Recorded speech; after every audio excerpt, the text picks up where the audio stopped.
추진했던 4대강 자원외교, 그다음에 이제 방산비리 세 가지가 문제였는데 이 자원외교의 거점 지역이 바로 아랍이잖아요. 그렇죠. UAE에 네, 원전 수출도 많이 하고 그래서 중동에 간 이유가 아니냐. 네. 이 얘기를 하게 됐고요. 그리고 이제 출국하면서 한 측근이 인터뷰를 했어요. 뭐라고 얘기를 했냐면 우리가 더 이상 밀릴 수 없는 상황이다. 진짜 할 말은 덜 했다. 그리고 현 정부, 그러니까 문재인 정부가 추진하는 적폐청사는 북한에 대한 신호이자 해방 후 근현대사를 뒤집으려는 시도. 이렇게 얘기를 해요. 너무 나가요. 그러면 기자가 물어요. 더 이상 밀릴 수 없는 상황이라는 게 뭐냐? 그렇게 물었더니 김관진 전 국방장관의 구속을 의미한다. 이렇게 친절하게 얘기를 해줘요. 그러니까 너무 얘기가 스토리가 너무 전개가 드라마가 확확 가는 거예요. 네. 김관진 전 장관이 구속됐으므로 그 다음은 내 차례니까 요 전에 더 밀릴 수 없고 요때 메시지를 발표하고 바레인으로 가는 거죠. 왜 간 거냐? 2박 4일 이후에 돌아와서 무슨 얘기를 할 거냐 이걸 좀 따져봤는데요. 앞서 말씀 주신 대로 북한에 대한 신호라는 얘기가 정말 또다시 이 종북 종북머리 하자. 종북머리 해보자. 색깔론으로 한번 가보자. 뭐 이런 건데 이게 안 통한다는 게 계속 확인이 되고 있잖아요. 그럼에도 쓸 수 있는 카드가 이거밖에 없다라는 것이 참 그렇다. 지난주 문재인 대통령 지지율 80% 다시 넘었고요. 네. 그리고 잘 못하고 있다라고 하는 분들이 15%. 정상회담 하면 올라가거든요. 그렇죠. 예? 네. 그리고 저희가 방송에서도 여러 차례 예견했지만 임관빈 정책실장, 그다음에 김관진, 그다음 김태효, 그렇죠. 김태효 청와대 그 전략기획관, 그렇습니다. 그 북경 가갖고 북한애들한테 돈 줬다가 아주 창피해. 네, 망신을 그런 일이 있었죠. 망신을 당한 그 누가고 갔었죠. 임태희 의원. 임태희 대통령 실장. 그래서 요 전략기획관. 이분이 그 핵심 중에 핵심이거든요. 그리고 군, NLL 이런 거 다 기획했다는 사람 아니에요. 그래서 실제로 검찰에서 김태호 소환했죠. 이제 할 거예요. 조사를 하고 그다음에 그 뭐 정치보복이네 뭐네 온갖 주장을 하지만 이명박 전 대통령에 대한 조사 일정을 검토하고 있다. 이런 보도가 나오고 있습니다. 그러니까 조사는 이미 이제 수순에 들어간 건데요. 저는 이 얘기를 꼭 하고 싶어요.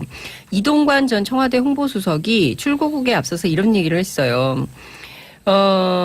국정원 심리전단장인 이태하 씨 공판이 진행되고 있는데 거기서 이미 밝혀진 일이지만 지금 문제가 된 댓글은 전체의 0.9%라는 것이 검찰이 제기한 자료에서 나오고 그중에서 절반만 법원이 받아들여가지고 0.45%의 진실밖에 안 된다 이런 주장을 하는데 0.45% 아주 미미하니까 이건 죄가 안 되네요. 라고 주장을 하지만 0.45%의 진실은 진실이 아니라는 얘기냐는 거예요. 아니에요. 그리고 그렇게 얘기하면 너무 어려워요.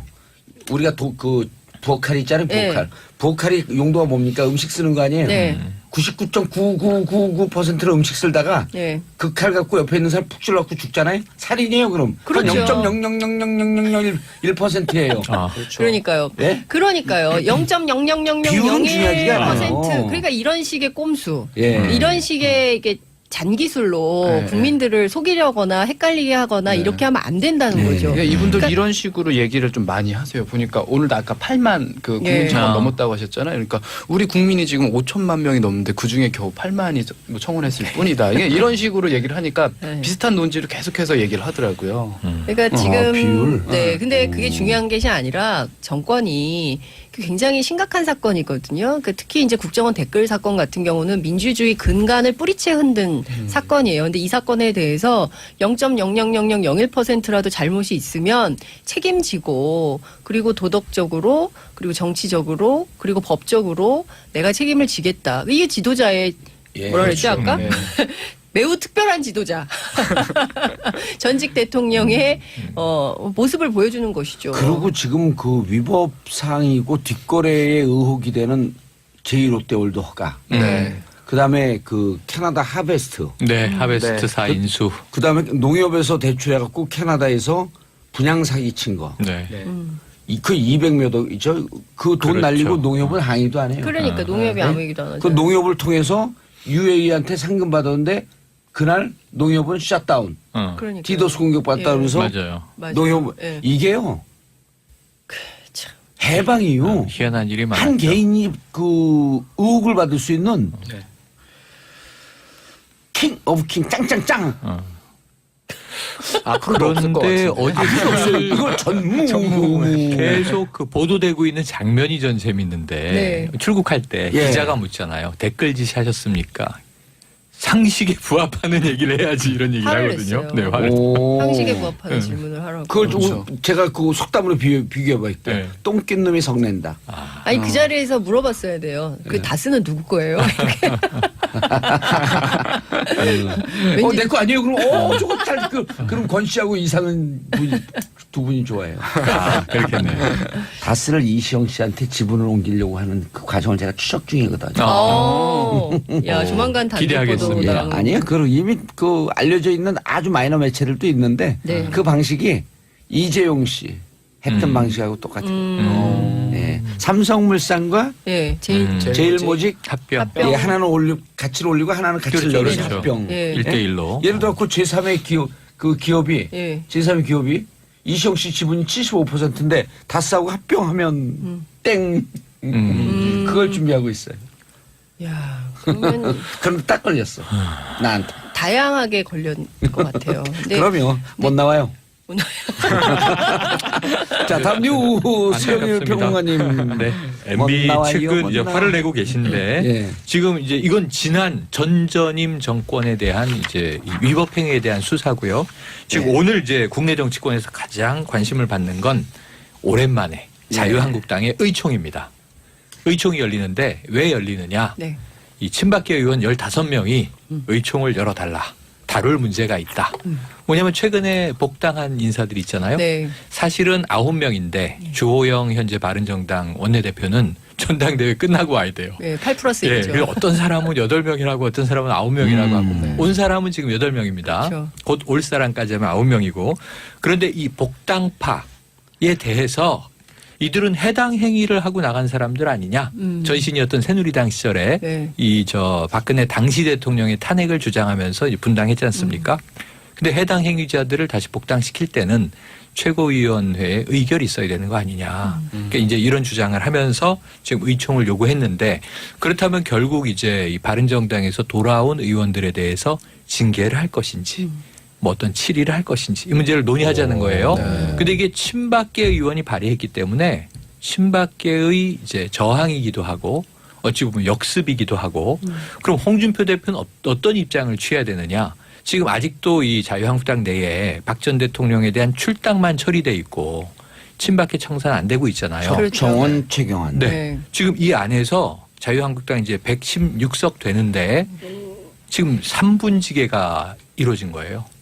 홍준표 대표파. 네. 그러면은 지금 복당파가 홍 대표를 좀 밀어줄 줄 알았는데 지난번에 신고식 혹독하게 치르면서 네.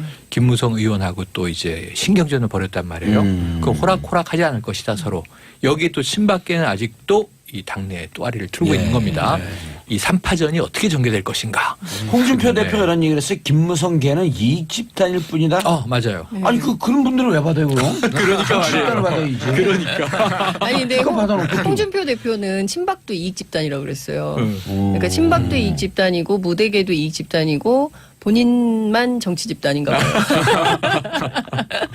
본인도 많이 왔다 갔다 하시지 근데 않나요? 지금 제가 보기에는 그 다음 달에 자유한국당 원내대표 선거가 있거든요. 그러니까 그때 이제 그 이른바 친홍과 무대계가 함께 해서 김성태 의원을 밀고 있고요. 그리고 친박 쪽에서는 뭐 홍문종 의원 뭐 등 해가지고 여러 누구죠? 그 옛날에 원내대표 맨날 나왔 이주영 의원. 네네. 뭐 이제 이런 사람들이 경쟁을 하고 있는데 이제 그게 오늘 찌그럭버그럭 그 난리가 날 네네. 것이고 찌그럭버그럭. 사달이 나겠죠. 그리고 이제 12월에 원내대표 경선까지는 어찌됐든 이제 함께 가겠지만 그 원내대표가 바뀌고 난 다음에는 또 큰 변화가 있겠죠. 지방선거 공천을 앞두고 엄청 싸울 거예요. 그리고 오늘 의총의 향방이 어쨌든 굉장히 그렇죠. 귀추가 주목되는데 네. 여기서 재밌는 것은 이 홍준표 대표는 원외 대표입니다. 네, 원외인사. 맞아요. 의총에 들어가지 네. 못해요. 그래서 또 누가 대리전을 치를 것이냐. 한 오늘 명밖에 이제 없어요. 네, 친홍계. 그렇죠. 그래서 오늘 어쨌든 이 3분지계의 네. 전초전이 네. 폭풍전야로 이제 벌어질 것이다. 예. 한번 관전해 보시죠. 원내대표 관심이 높네요. 원내대표 누가 될 것인가? 그렇죠. 예. 그럼요. 예. 김성태 예. 의원을 무대계와 친윤계가 미는 거예요? 그러니까 이제 그 이른바 이제 비박이라고 할 수 있죠. 예, 비박의 후보로 비박의 후보로 김성태 의원이 이제 출마 가능성이 있고요. 그리고 이제 여전히 맨날 원내대표 경선하면 이제 출마를 했는데 매번 안 되는 분 있잖아요. 나경원 의원 같은 분. 이런 분들도 이제 일단 도전장은 내겠죠.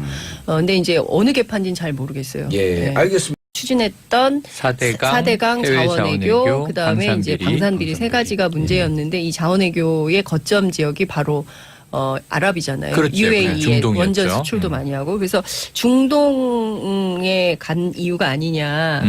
네. 이 얘기를 하게 됐고요. 그리고 이제 출국하면서 한 측근이 인터뷰를 했어요. 뭐라고 얘기를 했냐면 우리가 더 이상 밀릴 수 없는 상황이다. 진짜 할 말은 덜 했다. 그리고 현 정부, 그러니까 문재인 정부가 추진하는 적폐청사는 북한에 대한 신호이자 해방 후 근현대사를 뒤집으려는 시도. 이렇게 얘기를 해요. 너무 나가요. 그러면 기자가 물어요. 더 이상 밀릴 수 없는 상황이라는 게 뭐냐? 그렇게 물었더니 김관진 전 국방장관의 구속을 의미한다. 이렇게 친절하게 얘기를 해줘요. 그러니까 너무 얘기가 얘기를 좀 많이 하세요. 보니까 오늘도 아까 8만 그 국민 청원 넘었다고 하셨잖아요. 그러니까 우리 국민이 지금 5천만 명이 넘는데 그 중에 겨우 8만이 뭐 청원했을 뿐이다. 이게 이런 식으로 얘기를 하니까 비슷한 논지를 계속해서 얘기를 하더라고요. 그러니까 지금 비율. 네, 근데 그게 중요한 것이 아니라 정권이 굉장히 심각한 사건이거든요. 그러니까 특히 이제 국정원 댓글 사건 같은 경우는 민주주의 근간을 뿌리채 흔든 사건이에요. 근데 이 사건에 대해서 0.00001%라도 잘못이 있으면 책임지고 그리고 도덕적으로 그리고 정치적으로 그리고 법적으로 내가 책임을 지겠다. 이게 지도자의 뭐라 그랬지 아까? 매우 특별한 지도자. 전직 대통령의 모습을 보여주는 것이죠. 그리고 지금 그 위법 사항이고 뒷거래의 의혹이 되는 제1롯데월드 허가. 네. 진 일이지만 지금 문제가 된 댓글은 전체의 0.9%라는 것이 검찰이 제기한 자료에서 나오고 그중에서 절반만 법원이 받아들여가지고 0.45%의 진실밖에 안 된다 이런 주장을 하는데 0.45% 아주 미미하니까 이건 죄가 안 되네요. 라고 주장을 하지만 0.45%의 진실은 진실이 아니라는 얘기냐는 거예요. 아니요. 그리고 그렇게 얘기하면 너무 어려워요. 우리가 부엌칼 있잖아요. 부엌칼. 네. 부엌칼이 용도가 뭡니까? 음식 쓰는 거 아니에요? 네.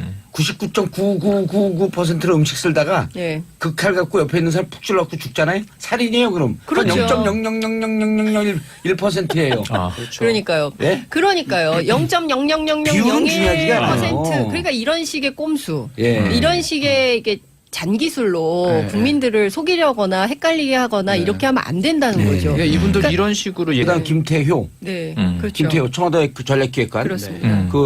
그 북경 가갖고 네. 북한 애들한테 돈 줬다가 아주 창피해. 그렇습니다. 네네네. 망신을 그런 일이 있었죠. 망신을 당한 네. 그 누가 갔었죠? 임태희 의원. 임태희 의원. 대통령 예. 실장. 그래서 당시에. 요 전략기획관 네. 이분이 그 핵심 중에 핵심이거든요. 네. 그리고 군, NLL 이런 거 다 그렇죠. 기획했다는 사람 예. 아니에요? 그래서 실제로 검찰에서 김태호 소환했죠. 이제 할 거예요. 조사를 하고 예. 그다음에 그 뭐 정치보복이네 뭐네 온갖 주장을 하지만 이명박 전 대통령에 대한 조사 일정을 검토하고 있다. 이런 보도가 예. 나오고 있습니다. 그러니까 조사는 이미 이제 수순에 들어간 건데요. 저는 이 얘기를 꼭 하고 싶어요. 이동관 전 청와대 홍보수석이 출고국에 앞서서 이런 얘기를 했어요.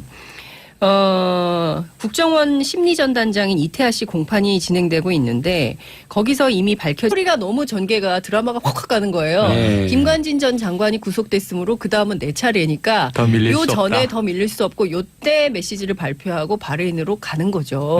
왜 간 거냐? 2박 4일 이후에 돌아와서 무슨 얘기를 할 거냐? 이걸 좀 따져봤는데요. 앞서 말씀 주신 대로 북한에 대한 신호라는 얘기가 정말 또다시 이 종북. 그죠? 종북머리 네, 하자. 종북머리 해보자. 색깔론으로 한번 가보자. 뭐 이런 건데 이게 안 통한다는 게 계속 확인이 되고 있잖아요. 그럼에도 쓸 수 있는 카드가 이거밖에 없다라는 것이 참 그렇다. 지난주 문재인 대통령 지지율 80% 다시 넘었고요. 네. 네. 그리고 잘 못하고 있다라고 하는 분들이 15%. 정상회담 하면 올라가거든요. 그렇죠. 예? 네. 그리고 저희가 방송에서도 여러 차례 얘기했지만 임관빈 정책실장, 네. 그다음에 김관진.